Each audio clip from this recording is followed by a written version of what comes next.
ಸ್ವಾಗತ ನಮ್ಮ ಕಿಚನ್ಗೆ. ಈಗ ವಾಂಗಿಬಾತ್ ಮಾಡೋಕ್ಕೆ ಹೋಗ್ತಾಯಿದ್ದೀನಿ. ಏನೇನು ಹಾಕೋದು ಅಂತ ಹೇಳ್ತೀನಿ.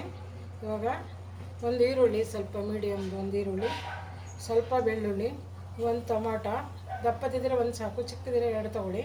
ಕ್ಯಾಪ್ಸಿಕಮ್ ಒಂದು ಅರ್ಧ ತೊಗೊಂಡಿದ್ದೀನಿ. ಕ್ಯಾಪ್ಸಿಕಮ್ ಹಾಕಿದ್ರೆ ತುಂಬ ಟೇಸ್ಟ್ ಇರುತ್ತೆ, ಅದಕ್ಕೋಸ್ಕರ. ಮತ್ತು ಬದನೆಕಾಯಿ ಒಂದು ಎರಡು ತೊಗೊಂಡಿದ್ದೀನಿ, ಎರಡು ಮೂರು ಚಿಕ್ಕದು ಮೂರು ತೊಗೊಂಡಿದ್ದೀನಿ.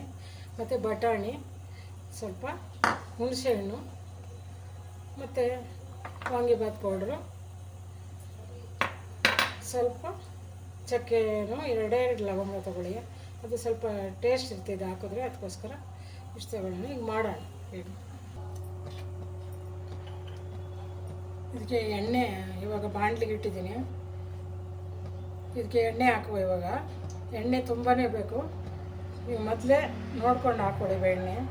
ಇದಕ್ಕೆ ಎಣ್ಣೆ ಎಷ್ಟು ಹಾಕಿದ್ರೂ ಖಾಲಿ ಆಗಿಬಿಡುತ್ತೆ, ಬೇಗ ಅದು ಹೀರ್ಕೊಳ್ಳುತ್ತೆ. ಅದು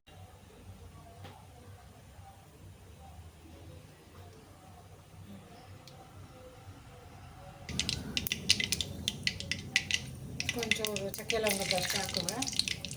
ಬೆಳ್ಳುಳ್ಳಿ ಹಾಕೋಣ,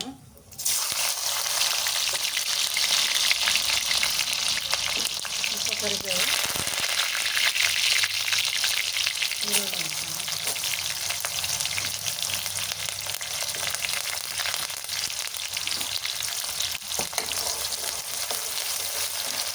ಸ್ವಲ್ಪ ಚೆನ್ನಾಗಿ ಬಾಡಿಸ್ಕೊಳ್ರಿ. ಬಾಡಿಸಿದ್ರೆ ಇದು ತುಂಬ ಚೆನ್ನಾಗಿರುತ್ತೆ.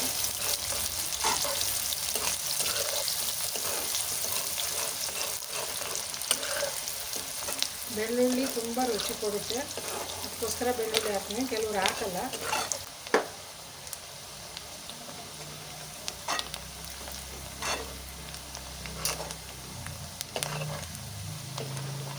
ಇದು ಸ್ವಲ್ಪ ಬಾಡಿದೆ. ಇವಾಗ ಕ್ಯಾಪ್ಸಿಕಮ್ ಹಾಕೋಣ. ಯಾಕೆ ಇದು ಗಟ್ಟಿ ಇದೆ, ಅದಕ್ಕೋಸ್ಕರ ಇದು ಬೇಗ ಬೇಯಲ್ಲ. ಅದಕ್ಕೆ ಇದನ್ನ ನಾವು ಫಸ್ಟೇ ಹಾಕ್ಕೋಬೇಕು. ಒಂದು ಸ್ವಲ್ಪ ಬದನೆಕಾಯಿ ಆಮೇಲೆ ಹಾಕ್ಬೇಕು. ಇವಾಗ ಇದು ಚೆನ್ನಾಗಿ ಎಲ್ಲ ಬಾಡಲಿ. ಮತ್ತು ಬಟಾಣಿ ಹಾಕ್ಕೊಳ್ತಾ ಇದ್ದೀನಿ.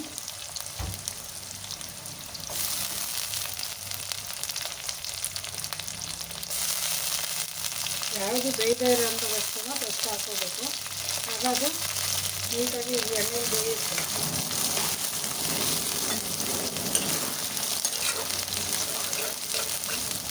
ಇದಕ್ಕೆ ಸ್ವಲ್ಪ ಉಪ್ಪು ಹಾಕೊಳ್ಳೋಣ. ಈಗ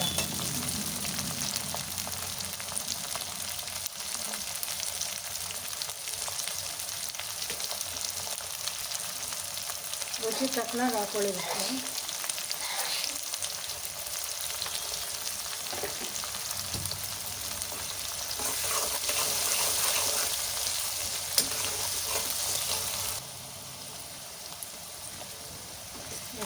ಸ್ವಲ್ಪ ಚೆನ್ನಾಗಿ ಬಾಡಬೇಕು. ಇದೆಲ್ಲ ಬಾಡಿದ್ಮೇಲೆ ಸ್ವಲ್ಪ ಅರಿಶಿನ ಹಾಕ್ತಿದ್ದಾರೆ.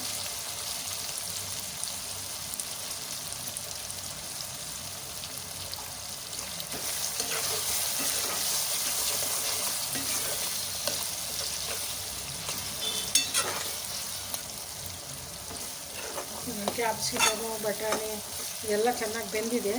ಇವಾಗ ಬದನೆಕಾಯಿ ಹಾಕುವ. ಇದಕ್ಕೆ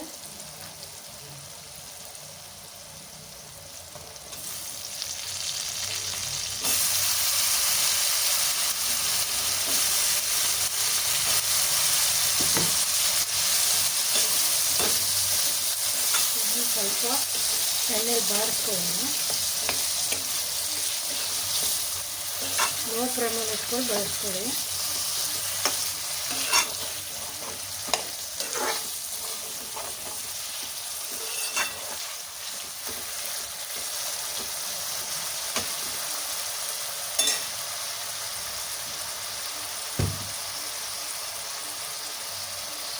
ಇದು ಹಾಕೋದು ಮಿಸ್ ಆಯಿತು.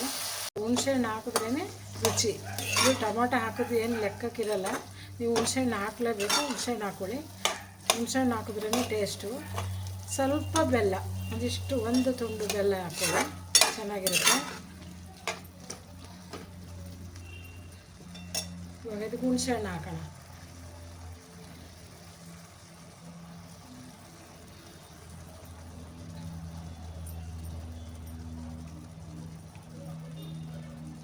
ಹುಣಸೆಹಣ್ಣು ಹಾಕಿದ್ರೆ ನೀಟಾಗಿ ಇದು ಬೇಯುತ್ತೆ. ಹುಣಸೆಹಣ್ಣು ಹಾಕಿದ ತಕ್ಷಣ ಬದನೆಕಾಯಿ ಚೆನ್ನಾಗಿ ಹೋಗುತ್ತೆ.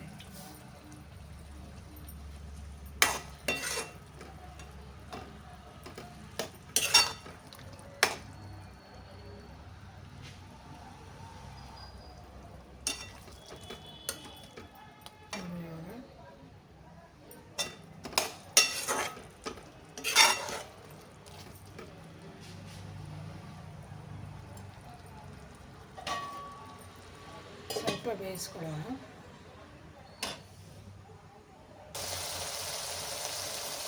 ಸ್ವಲ್ಪ ಬೆಲ್ಲ ಹಾಕೋಣ. ಸ್ವಲ್ಪ ಹಾಕ್ಕೋಬೇಕು, ಅದು ಯಾಕಂತ ಹುಳಿ ಉಪ್ಪು ಮೇಂಟೈನ್ ಮಾಡುತ್ತೆ ಅದಕ್ಕೋಸ್ಕರ. ಇವಾಗ MTR ವಾಂಗಿಬಾತ್ ಪೌಡ್ರು, ಇದು ಮನೇಲಿ ಮಾಡಿದ್ದಲ್ಲ, MTR ಪೌಡ್ರೆ, ಅದನ್ನು ನೋಡ್ಕೊಳ್ಳಿ. ನಿಮ್ಗೆ ಎಷ್ಟು ಬೇಕು ಅನಿಸುತ್ತೆ ಅಷ್ಟು ಹಾಕೊಳ್ಳಿ. ಇದು ಹಾಕ್ಕೊಂಡು ಸ್ವಲ್ಪ ಹೊತ್ತು ಇದನ್ನ ಮಾಡಬೇಕು, ಡ್ರೈ ಮಾಡಬೇಕು. ಅಂದರೆ ಎಣ್ಣೆ ಮಾತ್ರ ಕಮ್ಮಿ ಆಗಬಾರ್ದು, ಇದಕ್ಕೆ ಮೈನ್ ಎಣ್ಣೆನೇ ಇರೋದು.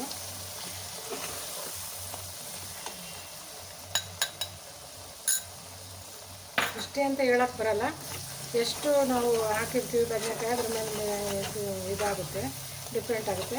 ಅದಕ್ಕೆ ತುಂಬ ಹೊತ್ತು ಬೇಯಿಸಬಾರ್ದು, ಪುಡಿ ಹಾಕಿ ಅದು ಗಟ್ಟಿಗೆ ಹಾಕಿಬಿಡುತ್ತೆ. ಅದಕ್ಕೆ ಸ್ವಲ್ಪ ಈ ಸ್ಲೋ ಫ್ಲೇಮಲ್ಲಿ ಇಟ್ಕೊಂಡು ಸ್ವಲ್ಪ ಅದನ್ನ ಅದು ಸ್ಮೆಲ್ಲು ಬರೋ ತನಕ ಸ್ವಲ್ಪ ಹಿಂಗೆ ಅಂತ ಇರಬೇಕು. ಅಕಸ್ಮಾತ್ ತುಂಬ ಗಟ್ಟಿ ಆಯಿತು ಅಂದರೆ ಸ್ವಲ್ಪ ನೀರು ಹಾಕೋಬೋದು, ಏನಾಗಲ್ಲ. ಸ್ವಲ್ಪ ನೀರು ಹಾಕಿ ಒಂಚೂರು ಮಗ್ಚಿದ್ರೆ ಅದು ಸರಿಯಾಗಿ ಮ್ಯಾಚ್ ಆಗುತ್ತೆ. ಈಗ ಎಣ್ಣೆಲೇ ಹಾಕ್ತೀವಿ ಅಂದರೂ ಓಕೆ, ಅದು ಚೆನ್ನಾಗಿರುತ್ತೆ. ನೋಡಿ ರೆಡಿಯಾಗಿದೆ. ಇವಾಗ ಸ್ವಲ್ಪ ಬೇಯಲಿ.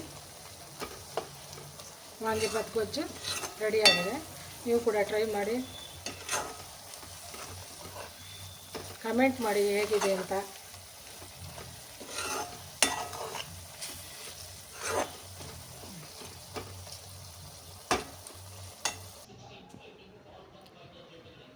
ವಾಂಗಿಬಾತ್ ರೆಡಿಯಾಗಿದೆ ನೋಡಿ. ಅದೇ ಕಲಿಸುವಾಗ ಮಾತ್ರ ಕೊತ್ತಂಬರಿ ಸೊಪ್ಪು ಹಾಕ್ಕೊಳ್ಳಿ, ಮಿಕ್ಕೆಲ್ಲ ತುಂಬ ಟೇಸ್ಟ್ ಇರುತ್ತೆ. ನೀವು ಕೂಡ ಟ್ರೈ ಮಾಡಿ, ಶೇರ್ ಮಾಡಿ, ಸಪೋರ್ಟ್ ಮಾಡಿ, ಸಬ್ಸ್ಕ್ರೈಬ್ ಮಾಡಿ. Thank you.